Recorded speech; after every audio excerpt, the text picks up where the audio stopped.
Olá mais uma vez vocês todos que assistem o nosso canal. Para quem não me conhece, eu sou Marcos Queiroz e estou aqui para apresentar outro tema do quadro Pensando Alto.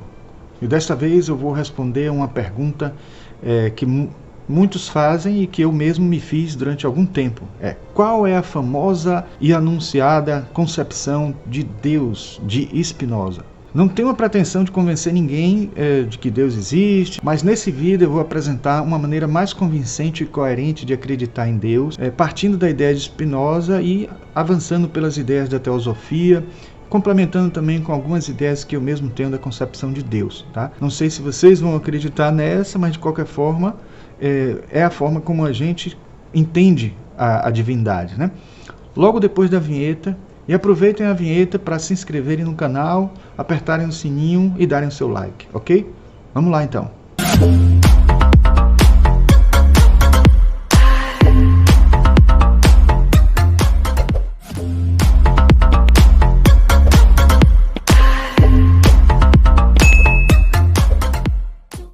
Então, toda a ética de Spinoza é derivada da sua concepção de Deus, por incrível que pareça. A concepção de Deus dele norteou toda a filosofia dele, né?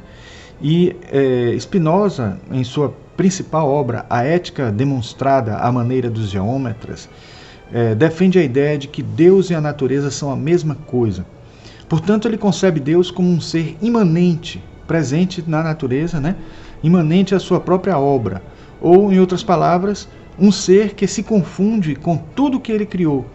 Logo, Deus está em tudo, o que não quer dizer necessariamente que tudo é Deus, na estrita definição que a palavra Deus significa. Durante o século XVII e boa parte do século XVIII, Spinoza foi considerado como ateu, por causa dessa sua concepção imanente do Criador. Já no fim do século XVIII, mesmo sem mudar nada em seus pensamentos, ele passou a ser considerado como panteísta, que é aquele que acredita que tudo que existe no universo e na natureza é Deus. E neste modo de entender Deus, um dia nós perderemos nossa individualidade num futuro muito distante, nos confundindo com Deus, assim como uma minúscula gota de chuva que se mistura com o oceano. Queria fazer aqui uma breve pausa para dizer que o nome de Spinoza pode ser grafado de várias formas, iniciando com a letra S, iniciando com a letra E, com um S na última sílaba ou com um Z na última sílaba. Todas essas grafias estão corretas, mas nós escolhemos aqui aquela que começa com E e que tem um Z na última sílaba. Somente por uma preferência pessoal, não tem nada de o que é mais correto ou menos correto, ok? Logo no início do livro que eu falei agora há pouco, onde o autor começa a fazer as definições iniciais, né, os conceitos preliminares, ele coloca uma definição de Deus, né? Eu falo Baruch Spinoza, né, que nós estamos falando aqui. Ele afirma o seguinte: por Deus entendo o ser absolutamente infinito, isto é, uma substância composta de infinitos atributos, cada um deles exprimindo uma essência eterna e infinita. E mais adiante ele conclui, depois de muitas demonstrações filosóficas: Deus é absolutamente causa primeira e age apenas pelas leis de sua natureza. O que tornou a concepção de Deus de Spinoza mais popular no mundo contemporâneo foi o fato de, em 1929, Albert Einstein ter sido questionado por um rabino americano se ele acreditava em Deus ou não. Essa indagação chegou a Einstein através de um telegrama com resposta pré-paga, com direito a 50 caracteres. Ou seja, com esse telegrama do rabino, Einstein sutilmente foi pressionado a não responder com um simples sim ou não. Ele precisava, pelo menos, utilizar algumas dessas 50 palavras para fazer jus ao gasto que o rabino teve, né? Então, a resposta de Einstein foi surpreendente. Ele disse: eu acredito no Deus de Spinoza, que se revela por si mesmo na harmonia de tudo o que existe e não em um Deus que se preocupa com o destino e as ações da humanidade. Na época, essa declaração era também uma afronta à física quântica, que revelava incertezas e muito caos no mundo subatômico. E por causa de suas convicções deístas, Einstein sempre buscou uma ordem nesse caos, alegando que Deus não joga dados com o universo. Ou seja, ele está presente em tudo e em todos através da própria natureza. Ao que Niels Bohr até respondeu a Einstein, né, dizendo assim, não diga a Deus o que ele deve pensar, não diga a Deus o que ele deve fazer, mas no fim das contas a frase de Einstein se tornou mais célebre que a de Niels Bohr, porque realmente ele tinha uma convicção de algo ordenado no universo e que poderia ser esse ser supremo, né? Mas infelizmente Einstein não viveu a revolução científica ocorrida na década de 1990, com a teoria do caos, que demonstrou para o mundo que existe uma ordem no caos e um caos na ordem. Quando nós damos um zoom, aproximamos alguma figura fractal, vamos encontrar uma ordem, um boneco de Mandelbrot, né, que é famoso, né, por ser algo ordenado no meio de um caos fractal. E se a gente continua esse zoom, a gente vai encontrando caos, daqui a pouco aparece de novo esse boneco. Então isso foi um dos indícios, né, de que existe caos na ordem e ordem no caos, a depender de qual grau a gente aprofunde, né? Então, dependendo do instrumento que se use para investigar, a natureza pode ser mais caótica ou mais ordenada, e se a gente não conhece as leis que regem o universo com precisão e com detalhes, a gente não vai perceber essa ordenação, mas isso não quer dizer que ela não exista. Inclusive um parceiro de Einstein, né, o famoso, o David Bohm, que esteve até aqui no Brasil, deu aula aqui no Brasil também e tudo, posteriormente ele, para confirmar tudo isso que eu estou dizendo, sendo quase um continuador da obra de Einstein, ele elaborou um conceito que era de ordem implícita. Ou seja, existe uma ordem implícita nos fenômenos, né? E para ele, o que tudo indica, no meio de todo o caos quântico, existe subjacente em um mundo subquântico, possivelmente até o mundo das supercordas hoje em dia, né, considerado, existe uma ordem absoluta, que é essa ordem implícita, né? Bohm chegou até a afirmar que acima dessa ordem implícita existe também ainda uma ordem chamada superimplícita, né? A ordem que, digamos assim, talvez dê diretrizes para essa ordem implícita, e de certa forma essa ordem superimplícita poderia até ser considerada por nós uma forma como David Bohm estava chamando de Deus, né? Então seria um nome científico, técnico para Deus, poderíamos dizer assim. Antes de prosseguir, eu gostaria de dizer uma coisa que eu acredito muito, eu acredito com muita fé, que você vai se inscrever nesse canal, clicar no like, apertar o sininho para receber as notificações de outros vídeos como este, valorizando o nosso trabalho com este reconhecimento, tá? Então vamos continuar.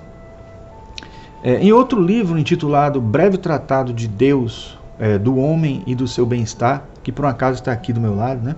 Spinoza vai mais além e nos apresenta a causa eficiente de Deus dividida em argumentos, né? Entre eles eu destaco o argumento da causa emanativa ou produtiva.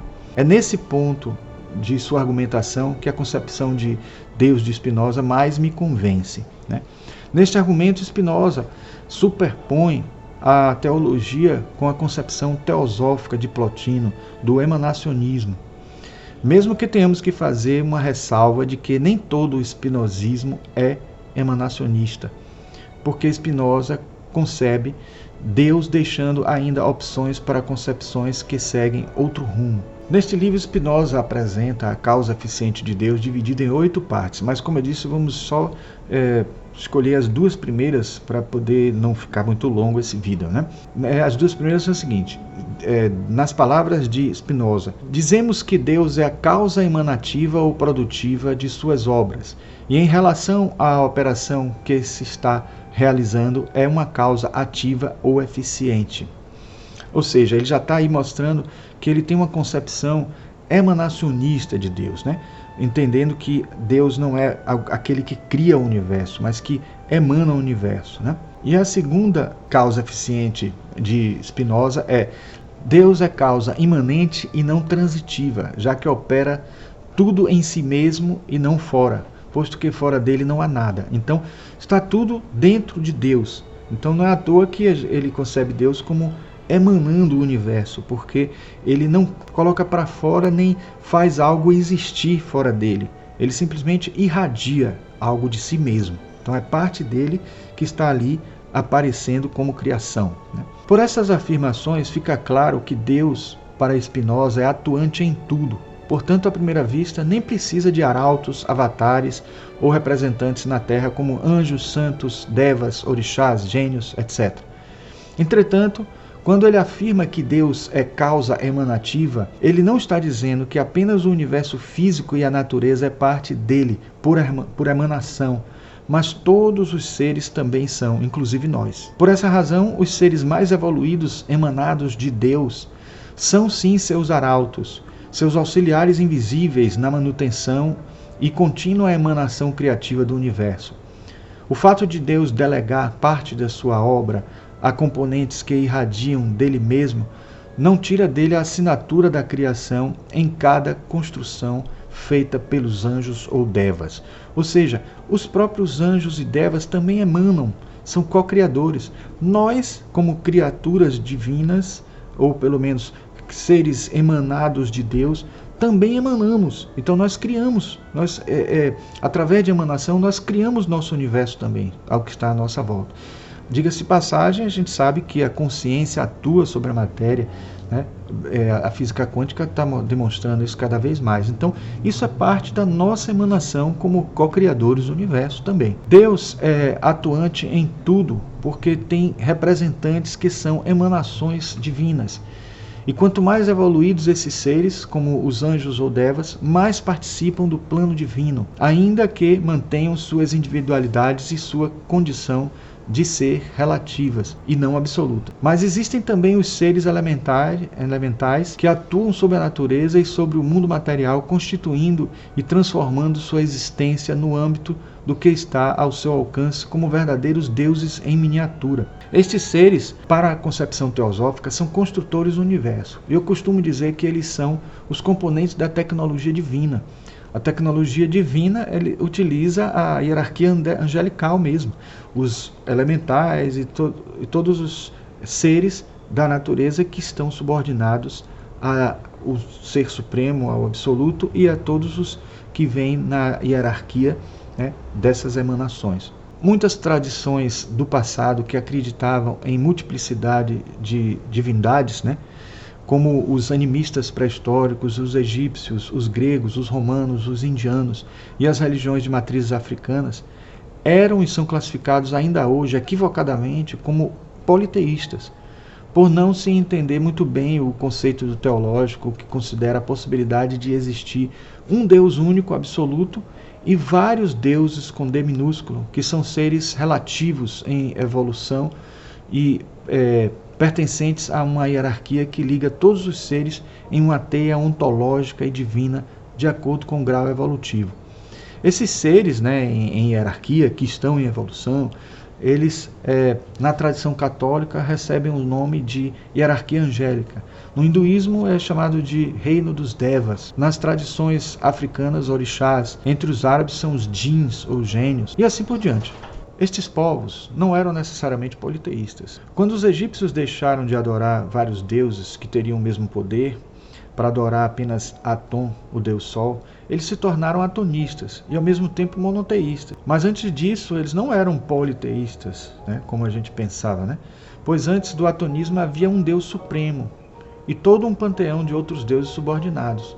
Depois do atonismo, Atom, que era um deus ciumento, né, excluía todos os outros, né, e não deixando mais que ninguém adorasse os outros deuses. Então, assim, o atonismo passou a realmente ser monoteísmo. Mas antes do atonismo, os egípcios tecnicamente não eram politeístas, eram enoteístas. Agora, o que é enoteísmo, né? Enoteísmo é um culto de um único Deus sem se negar a existência de outras divindades, né? É a existência de um Deus maior e outros deuses subordinados, né, dentro de um panteão. Isso é algo familiar a vocês, porque na mitologia romana, na mitologia grega, isso está presente, na mitologia hinduísta também. Então a existência de Zeus, né, como Deus supremo na mitologia grega, Júpiter como o deus dos deuses na mitologia romana e os outros deuses todos, né, mostra que os deuses não têm o mesmo poder, né, tem um superior e os demais subordinados. Isso não é muito diferente de várias outras culturas que consideram a existência de uma hierarquia, né, de deuses, vamos dizer assim. Acho que agora podemos falar na classificação que esclarece, né, melhor de uma vez por todas essa questão sobre Deus, o Deus de Spinoza, né? Podemos conceber Deus como transcendente ou como imanente, né? São duas concepções que parecem não poder se conciliar, né? O Deus transcendente é aquele Deus superior que está acima de tudo, que criou todo o universo e depois esse universo segue de acordo com aquilo que ele concebeu. Como é um ser perfeito, provavelmente esse universo não precisará de ajustes, não precisará de manutenção, porque o Deus onipotente foi capaz de criar esse universo e fazer esse universo funcionar para o resto até o infinito, a eternidade. E existe o Deus imanente, que seria aquele Deus que participa da criação a cada instante, né? É talvez um Deus que se justifique até as orações, porque nesse caso aí vai existir a possibilidade de alteração, de modificação daquilo que acontece a cada instante no mundo, né, no universo. O Deus transcendente, portanto, é aquele que está fora do universo, como pregava Santo Agostinho. E o Deus causa primária de todas as coisas, né? Criou as leis perfeitas e depois não precisou mais intervir no universo.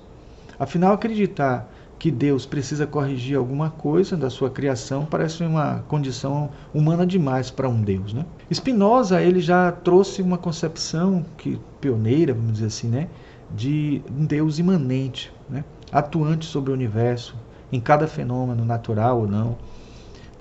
E os críticos discordavam dessa concepção porque acreditavam que um Deus presente dentro do universo, que ele mesmo criou, não poderia ser onisciente, onipotente, oniabarcante em sua atuação.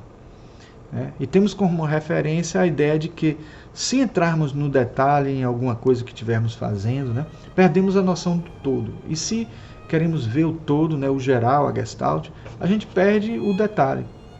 Então, de certa forma, é por aí que se explica essa ideia de que o Deus seria imanente ou transcendente, e na hora de criar, né, esse processo de criar, se ele está nos detalhes, ele não poderia ter esta condição de fazer com que a ordem exista no conjunto. E se ele está no conjunto, ele não estaria presente no detalhe. Só que isso aí é uma concepção filosófica que a gente está querendo fazer de algo que está fora da nossa compreensão. Quem disse que não é possível, sim, acontecer as duas coisas, né? O problema dessa crítica dos transcendentalistas é a crença de que Deus criou, entre aspas, né, o universo. Realmente, quando alguém cria algo, este algo está fora dessa pessoa, né? Mas o mesmo não ocorre quando a gente emana algo. Essa emanação é assim, uma irradiação, né, da gente. Então, assim como o Sol emana seus raios de luz. Então, essa emanação é parte do Sol, né? Então, o emanacionismo é um conceito filosófico segundo o qual tudo no mundo, incluindo almas humanas e a mente, emana de um princípio ou de uma realidade primária, o ou absoluto de uma maneira intermediária ou não. Se Deus está em tudo e ao mesmo tempo está acima de tudo, isso só pode significar que tudo é emanação de Deus. E assim surge o monismo emanacionista, que seria a expressão que resume a ideia de um Deus uno e onipresente na sua criação, não apenas como observador, mas como parte integrante do universo e de suas leis. Muitos podem querer simplificar a natureza de Deus e dizer que Deus é apenas uma lei. Isso pode parecer correto, mas se não usarmos um argumento muito forte, muito poderoso, né, que é a ideia de que as leis são atributos que variam, né? Elas não são... Até hoje, cada vez mais se prova que não existem leis universais. A gente até pode conceber leis universais quando a gente atribui essas leis ao próprio Deus, mas a gente não consegue encontrar isso no mundo, né? Essas leis eternas e tal. Então, como a gente poder acreditar que Deus é somente uma lei? Então, parece imaturo achar que um Deus que é destituído de consciência, porque a lei não possui consciência, emanou o universo repleto de seres conscientes. É mais coerente acreditar que a consciência de Deus é tão incompreensível a nós, né, que naturalmente a gente tira dele esse atributo, achando que isso vai inferiorizar Deus, né, porque usamos a nossa consciência como referência. Mas a consciência divina está muito acima da nossa e a gente não consegue nem conceber ela. E não consegue conceber a possibilidade desse Deus ser, ao mesmo tempo, imanente e transcendente. Está no cume daquilo que a gente pode conceber de elevado e também está presente em cada átomo, em cada partícula. Mas se nós somos, de fato, feitos à imagem e semelhança de Deus, uma pergunta que não quer calar é assim: como é que podemos nós sermos a imagem e semelhança de Deus? Que filosofia explica isso, né? Não é porque Deus seja uma pessoa. A gente evita chamar Deus de pessoa e considerar Deus uma pessoa porque a gente sabe que ele estaria acima de tudo, de algo personificado, né? Mas por que não conceber também uma pessoa de alta elevação, né, de um nível de compreensão que nós não entendemos, né?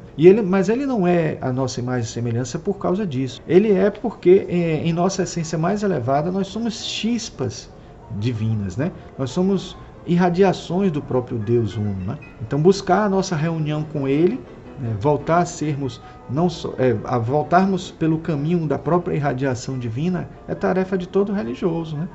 Religiosos, iogues, sacerdotes e buscadores. Então, para resolver definitivamente esse dilema, existe uma outra concepção de Deus que é derivada da mônada de Leibniz, que por sua vez foi conceituada como resposta ao dualismo de Descartes. Esta concepção é o monismo. Segundo o monismo, Deus é, ao mesmo tempo, transcendente e imanente. Para nós que vivemos em um mundo ilusório da terceira dimensão, talvez precisemos de um conceito de dentro e fora separados.